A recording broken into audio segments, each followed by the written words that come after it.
பேரவை தலைவருக்கு வணக்கம். மாண்புமிகு முதல்வர் உள்ளிட்ட அவையினருக்கு வணக்கம். தாயே தமிழே வணக்கம். தாய் பிள்ளை உறவம்மா உனக்கும் எனக்கும்.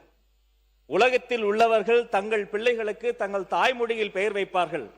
ஆனால் தங்கள் தாய்மொழியவே தங்கள் பிள்ளைகளுக்கு பெயராக வைக்கக்கூடிய கூட்டம் இந்த தமிழ் கூட்டம். தமிழழகன், தமிழரசன், தமிழ் அழகி என்று மொழியின் பெயரையே தங்கள் பிள்ளைகளுக்கு வைத்து அழகு பார்க்கக்கூடிய கூட்டம் இந்த தமிழ் கூட்டம்.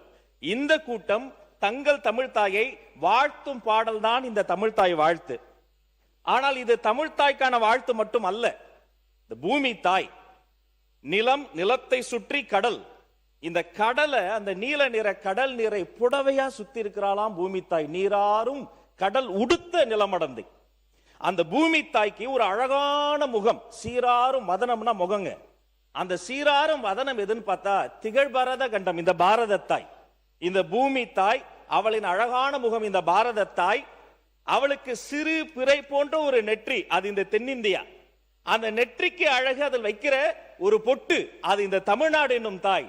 அந்த பொட்டு நெற்றிக்கு மட்டுமா வாசம் தருகிறது, 8 திக்கும் அப்படி புகழை மனமாக வீசுகிறது. அப்படி 8 திக்கும் புகழ் பறக்கக்கூடியதுதான் இந்த தமிழ்தாய். இத்தனை ஆயிரம் ஆண்டுகள் வளர்கிற பொழுது ஒரு தாய்க்கு வயதாகும் தானே.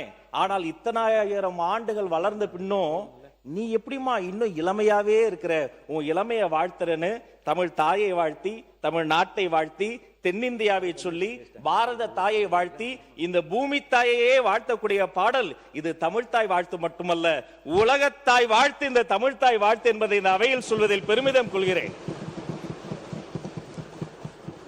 அப்படிப்பட்ட இந்த தமிழ்தாய் வாழ்த்திற்கு தமிழ்தாயின் தலைமகனாம், தமிழக வெற்றி கழகத்தின் வெற்றி தலைவராம், எங்கள் நெஞ்சமெல்லாம் நிறைந்திருக்கிற மாண்புமிகு தமிழக முதல்வர் கொண்டு வந்திருக்கிற இந்த தனி தீர்மானத்திற்காக அவரை இருகரம் கூப்பி வணங்கி வாழ்த்துகிறேன்.